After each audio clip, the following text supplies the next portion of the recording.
Welcome to Miracle Network's Wednesday meditation. So nice having you all here together.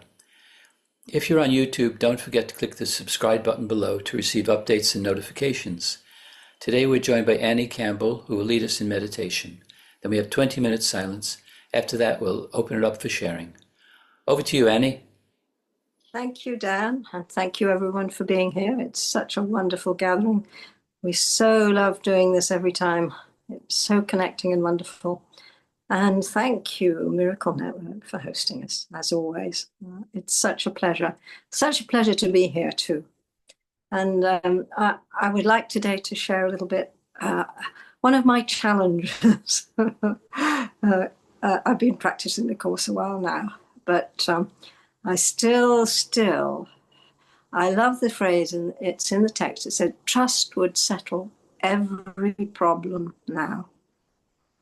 And I absolutely know from my own life's experience how true that is. But oh my goodness me, the ego does not like it. It wants to be in control. It wants to do things. But I do know, I have learned very, very well that letting go and allowing and letting things unfold rather than trying to push all the buttons really, really works. And I had a lovely example of that the other day. It was really, really amusing. I had ordered, these lovely artificial plants you can get nowadays, and they look so amazing. And obviously, when we're away for a long time, you can't have real plants. So I had picked some beautiful red flowers to go in our lodge. And then I was thinking about it, oh, no. I think I'd rather have yellow. Yellow flowers would be much more cheerful. So I ring up the store and I say, oh, please, could I change my flowers from red to yellow? And they say, oh, I'm sorry, madam. It's already in the post. We've already sent them. And so I think, okay, fine. Absolute acceptance. Boom. Of course, the parcel arrives. I open it up. 2 yellow flowers. And I laughed. I really laughed. I thought, wow, thank you. So even in form, I know, of course, the course is directed at your level of mind, but I know also the more I let go and let God or let Holy Spirit listen to that little voice inside me, things unfold beautifully. It's like that floating down a stream in summer. Everything flows. And so I thought today I would share with you a really lovely lesson that I use all the time. It's one of my go-tos. And that's from Workbook Lesson 47, God is the strength in which I trust.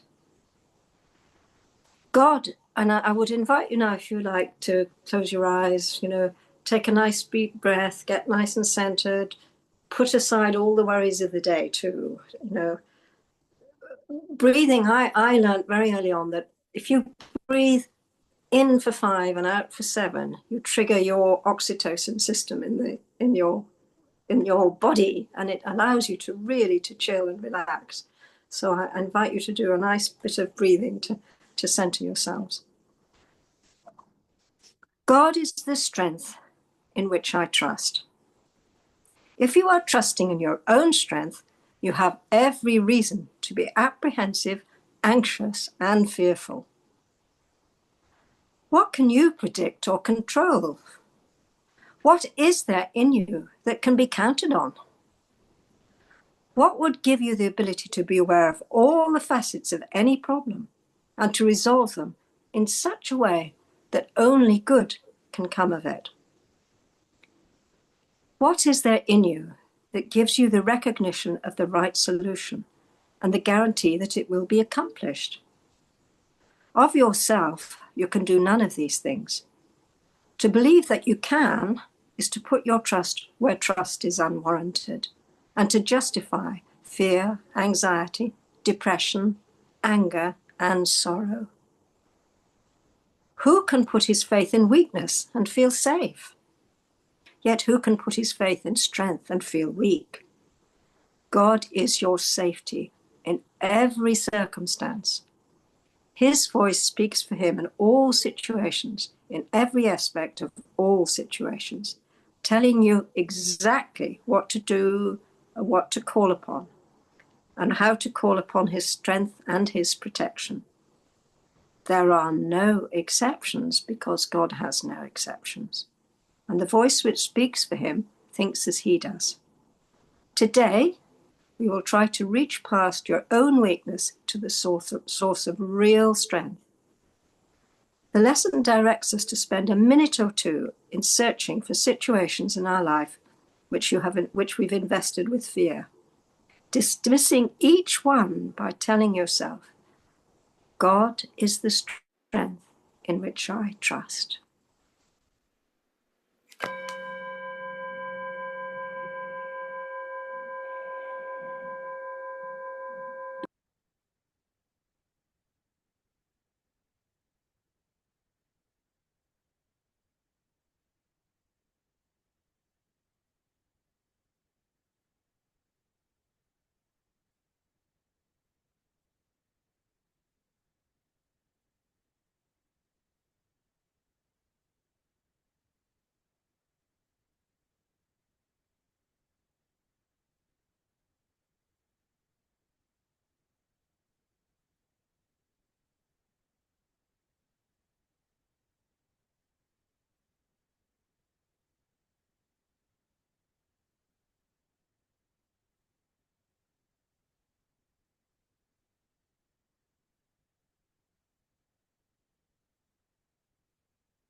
Open your eyes and come back into the room. We have 19 minutes left for sharing. If you'd like to share it, raise your hand and I'll invite you to take yourself off mute.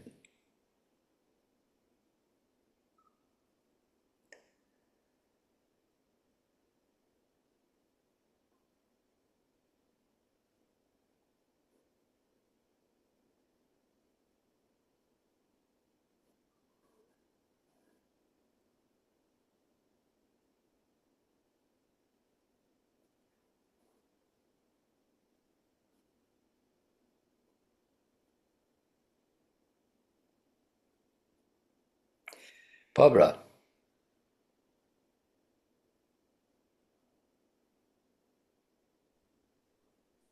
I wanted to ask, the breathing you mentioned, breathe in on 5 and exhale on 7. Did you say that it helps produce oxytocin? Indeed, it does. Yes. If you breathe out longer than you breathe in, it triggers what they call the parasympathetic nervous system, which is your oxytocin, your relaxed system, your I feel good system, the feel good system. I just wanted to confirm because during our meditation, I actually applied this breathing. And I am a person who normally does this, holds the breath and lives her life. So it was wonderful to experience the effect. So I am a proof that oxytocin has been produced, but that's not all. It was such a lovely addition for me to hear oxytocin from you. I happened to be reading a book, Mindfulness for Health, which in August I received from a dear friend of our family as one of my birthday presents. And I have been reading the book ever since. And just the other day, I came across, I think, a chapter on how to be kind and gentle with yourself. And oxytocin is mentioned that it's a loved up substance that babies produce it when they are hugged.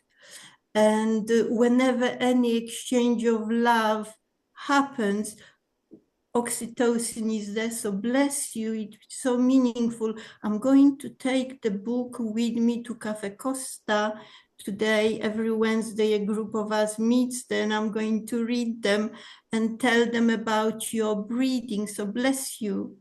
Oh, thank you, Barbara. That is so beautiful. And you know, there's another trick on oxytocin, and it's all related to touch. You know, if you actually stroke someone, just gently stroke their skin, you also create oxytocin. And you know, when someone is in a difficult place or not feeling well, if you just sit and stroke them, they'll feel so much better. And there was another wonderful study they did with an old people's home where there was a lot of anxiety and stress, and they decided to bring in a dog. And they found that when they were stroking the dog, again, it increases the oxytocin is a neurotransmitter basically, and it triggers a whole flow of neurochemistry within your body that creates what essentially creates oneness. Really, I mean, I love the way that I know the body is ego and all those things, but it is a communication device. And so if you use some of our knowledge of neuroscience, you can help other people get in a peaceful place just by giving them a nice stroke.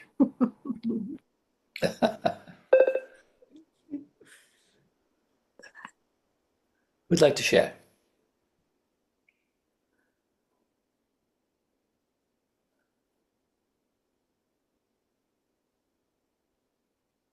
I would love to hear some stories, if ever, because I love those stories of what happens when you let go. And I don't know if everyone was aware.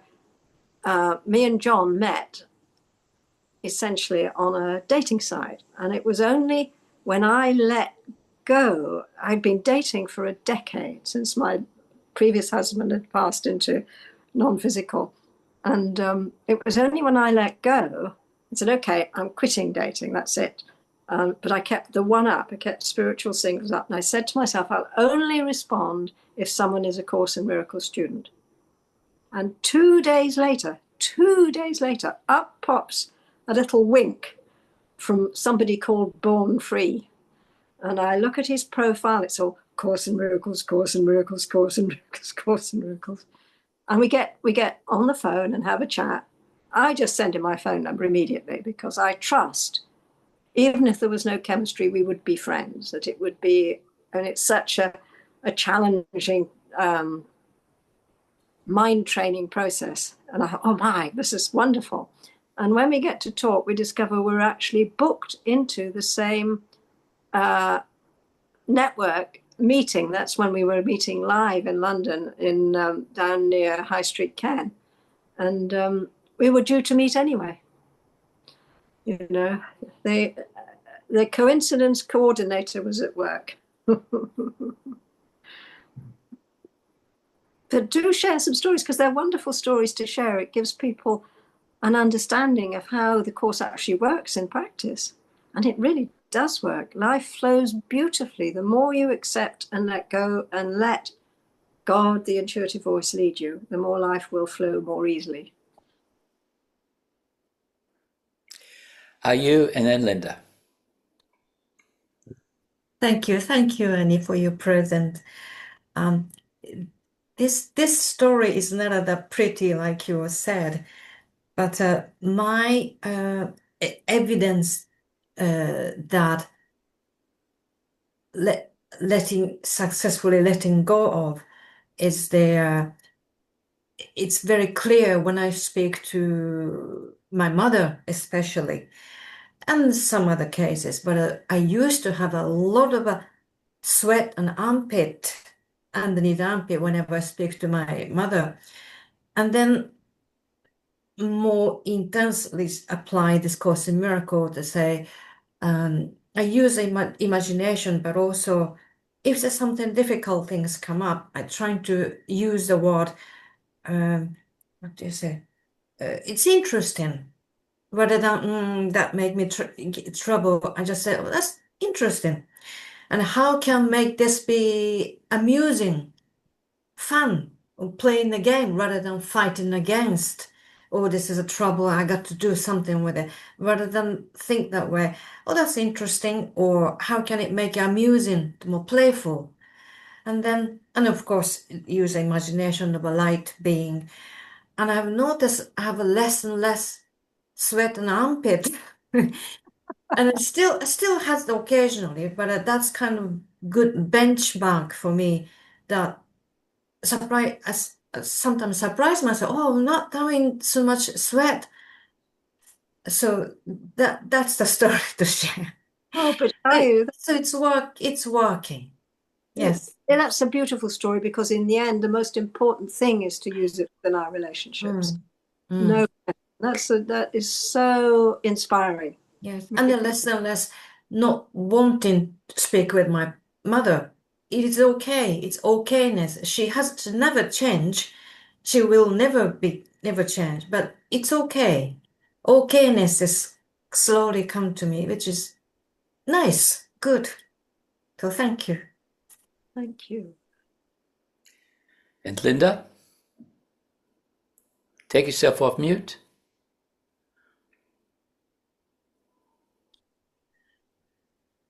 I need to ask Dennis to join me on this one.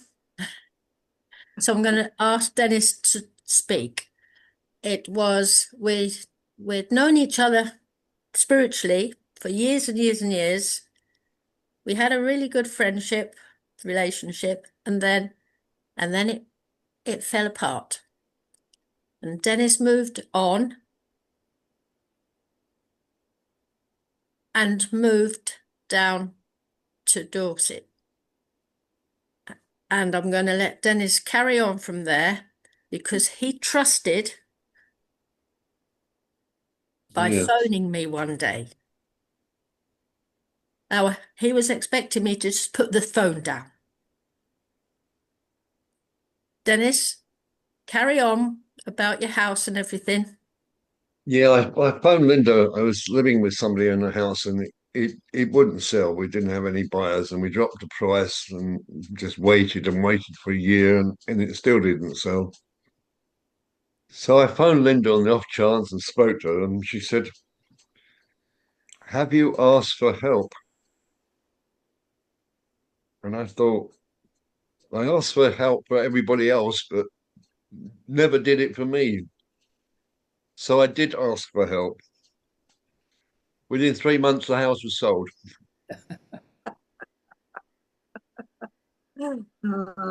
That's so fun. He moved back to Kettering, and we've been the best of friends. More than,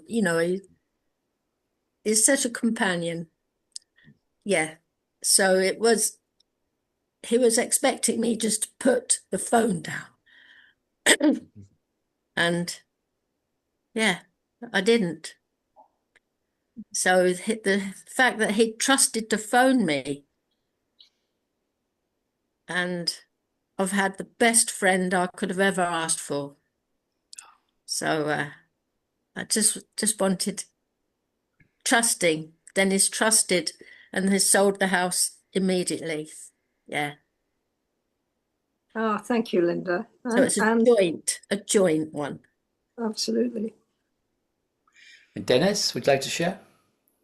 Trusting in God. I was chauffeuring for a company in Bury St Edmunds in those days, Vinton's, and the information was go down to Dover and meet somebody off the first ferry that came in on Dover, and you better stay in a hotel down there.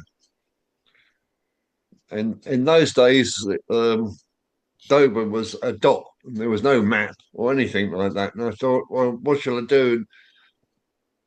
And the voice said to me, "Get into Dover and ask in a garage or at a bus stop."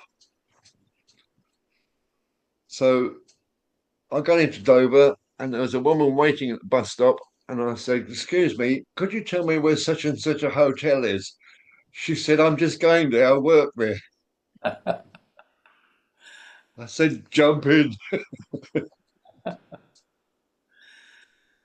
Win-win. And there's been many more like that in my life at different times. And I began to question the word coincidence.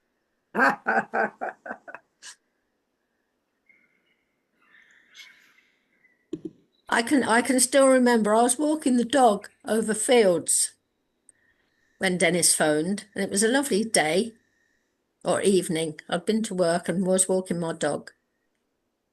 And yeah, it's and I was doing Course in Miracles. No, can't remember if I was or not. But we were on the spiritual path anyway. And I just knew he needed help. And, my voice was friendly, and to just trust. I can feel it now. I'll never forget that after that, tea time-ish.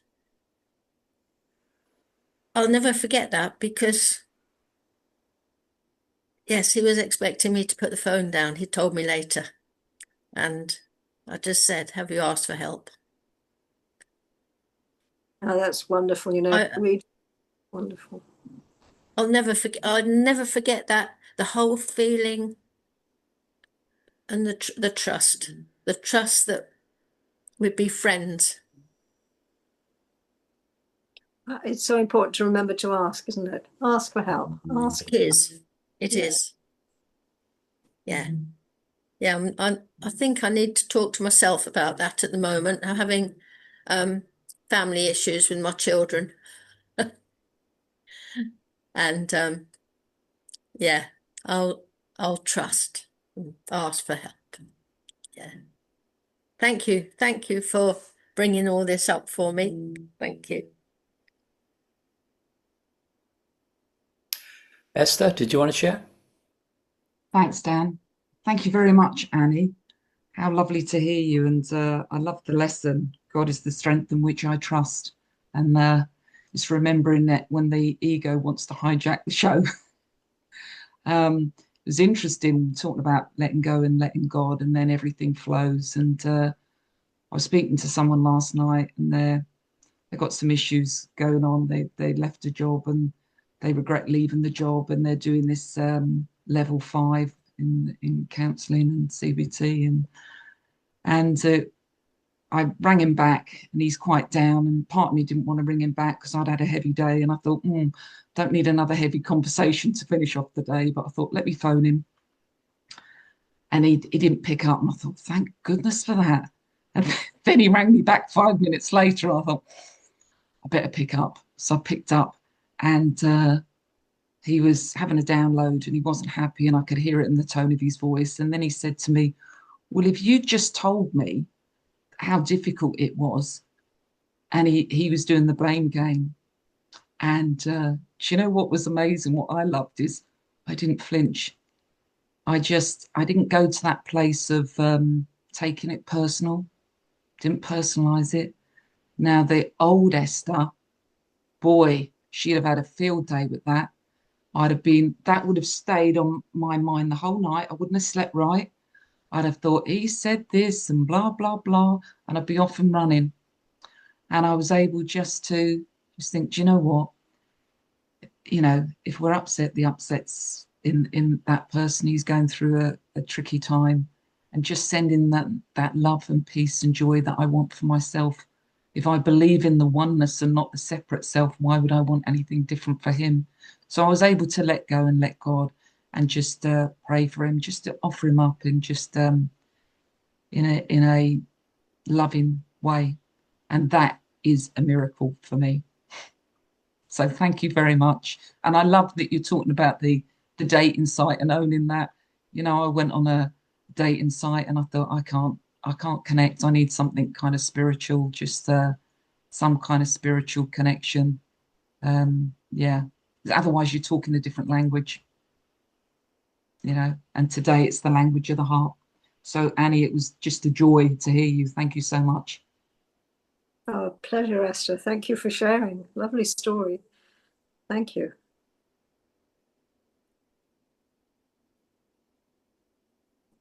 Who would like to share?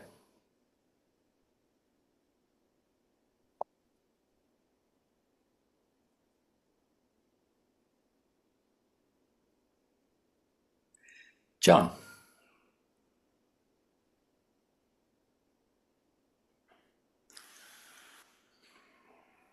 Okay, I didn't want to share because I felt I was jumping in here, but I have to, just about this ask and you'll receive is a lovely story as well, true story. I was a young officer in the Merchant Navy on the bridge of my ship, and I used to have to listen to the weather forecast on the radio. That was what it was for. But as soon as the captain buggered off to his bunk, I would switch over to BBC World Service, and I heard this lovely young voice. It was a travel program or something, and I remember thinking the thought, "Oh, she sounds so nice. Oh, I'd love to, that would be lovely to know her." And what happened? Took 60 years, but I've met Annie. It was her. She was working for the BBC.